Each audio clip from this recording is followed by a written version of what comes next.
Today, we're talking about market manipulation once again, specifically why you guys need to be careful where you're consuming your content from and why people that are sort of talking about things on social media are maybe doing so with vested interest or maybe not giving you the whole picture, because this does relate to 2003 Upper Deck Exquisite Basketball, and it does relate to a recent heritage auction. And some of these sales amounts, in of themselves is incredibly strange, but there's some consistency amongst them that makes the whole situation even stranger. So I want to talk through those things today and then sort of get your thoughts down in the comments below as always.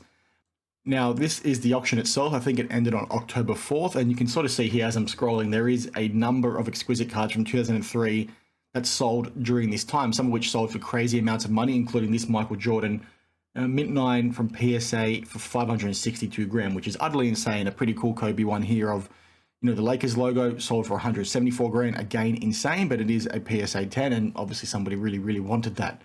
The reason why we're talking about this now was because some other cards also sold that weren't the likes of Jordan or Kobe for pretty crazy amounts of money compared to what these things typically sell for. In particular, this John Stockton. I'll come back to the others in a second. You sort of had people, when these auctions listed, start asking questions about this one in particular, because you can sort of see here it sold for 18,600. Does have a somewhat nice 4-color patch. It's out of 100, PSA 8 auto 10. But people were scratching their heads when they saw that amount, and that was sort of after the fact that you had people like Shine, you had people like Spinotron, etc. on Instagram praising the results of this auction. They came out and sort of said this thing was amazing.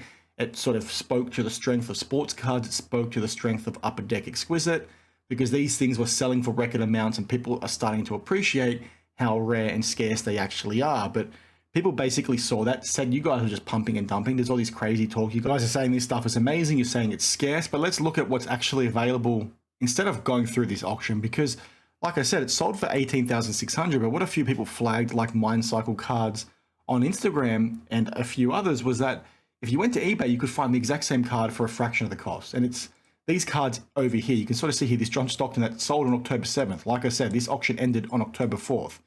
It sold on October 7th for $1,500. And you can sort of see here, it is again a PSA 8. Yes, it doesn't have an auto grade, but that should not justify paying that much more money, right? It's over 10 times more. $1,500 USD versus $18,600.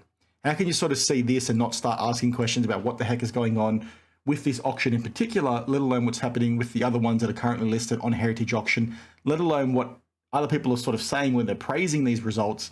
What are they actually thinking of when they go ahead and do that? What's their ulterior motive? Why are they not talking about the fact that there's ones that could have been gotten on the day and on the days after that auction ended for far less money? And this wasn't the only one, because this one also sold, a couple of days after the auction ended, because like I said, what sort of happened was people flagged it on Instagram, said, why are you guys not buying this one for $1,500? What the heck is going on? People then went on eBay and basically bought them because they thought they were getting a steal. But this one was a BGS 8.5, a much nicer patch in my opinion. Yes, it's in a BGS slab. Who really cares?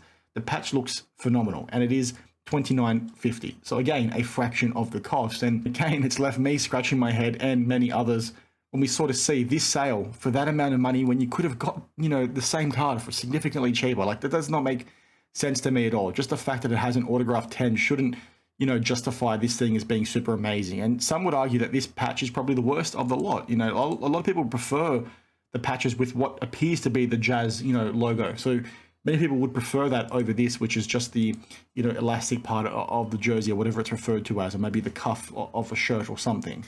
Like, this is, pretty blatant in my opinion in terms of some sort of market manipulation going on. That's just my opinion. I'm not saying it's in fact what's happened, but how can you sort of see this and think that's a genuine, sale? It's obviously been paid for, or at least I assume it is.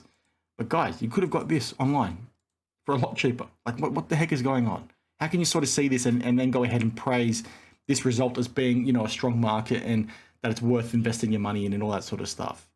You then look, a step further as the likes of Mind Cycle Cards again talk to this on Instagram, but a number of these cards sold for the exact same amount. You had this Julius Erving, John Stockton, which we just touched on, Larry Bird, Patrick Ewing, Reggie Miller, all sold for $18,600, almost like somebody went in and set a floor price for the lot of them. Like, it's insane to me how that sort of stuff can happen and you don't have more people flagging it. I think we had some, good people, like I said, Mind Cycle Cards, Cage Lawyer, Sign and Slab, a bunch others flag it on Instagram and try and push the narrative that something very strange is going on here. But to see so many people that have pretty big influences like a Shine, like a Spinadron, come out and talk about the fact that this thing was amazing is just very, very odd to me. And, you know, goes to question marks being raised around the legitimacy of these bids. And it very much looks like people are trying to shift, you know, money into these things so they can cash out themselves. You know, very much like what we've seen in the video game space and art and so many other things over the last few years. There's a really good video over here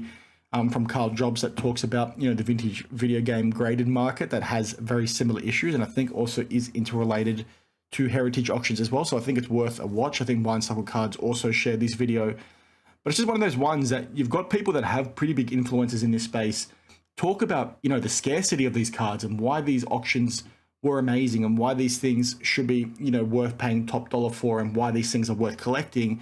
Meanwhile, you've got things available on eBay for this amount of money. It's like a fraction of the cost. It's like, guys, what are you doing? Like, what are their motives? You need to be asking these questions when you're seeing people talk about these sorts of things, because they're talking at you from an authority, from a position of authority, implying that they're investing in this stuff themselves and they're collecting this stuff themselves. But it's like, guys, when you look a little bit deeper and you see what's actually happening out there in the market, it's like, it's not the same picture you're painting, right? There's things that are available for much, much less, yet you're saying this stuff is worth 18 grand. Like, if you thought those John Stocktons were worth 18 grand, why did people not go ahead and pay for them at 1,500 bucks and then also 3 grand before that auction ended to then go ahead and relist them themselves to then all of a sudden make a $30,000 profit, right? You're not seeing that happen for a reason, in my opinion.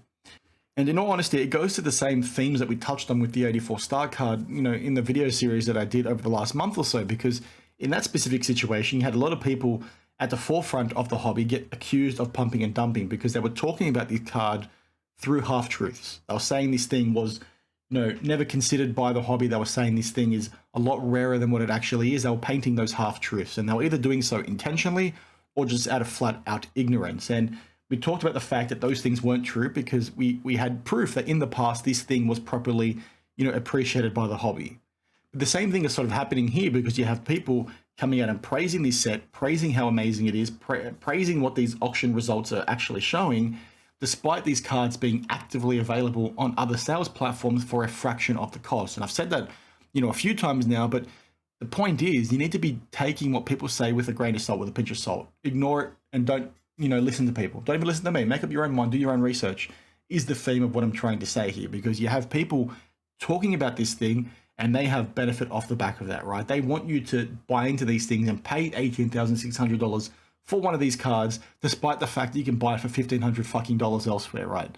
This stuff is happening left, right, and center in this space, and it's just crazy to me that people are still falling for it in 2024. Because you have guys, like I said, Shine came out in a story that I now can't reference because it's disappeared, but he sort of came out and spoke to these results. Once again, these auction results being a testament to Exquisite as a brand, being a testament to what the hobby actually thinks of this and why collectors from a wider space, even outside of sports cards, see sports cards as a tangible investment because they continue to go up while other investment classes, other asset classes continue to go maybe down in terms of, you know, fine art and the like. But that's not necessarily true when these auction results have to be brought into question. Like, it's very questionable in my opinion, especially, like I said, when some of these cards are selling for significantly less. It's like, why are they saying these things to us? Are they saying it because they're ignorant, or are they saying it because they have something to gain? So, you know, obviously leave that up for you guys to make up your own mind, but I just wanted to share that today because I think it's an important one, an important reminder. Don't listen to what these idiots are saying on social media, because chances are they've got something to gain from it, and what they have to gain is going to be leaving you with a bag to hold after they've already cashed out. So, you know, it is what it is. Let me know your thoughts down below, and I'll see you guys in the next one. Cheers.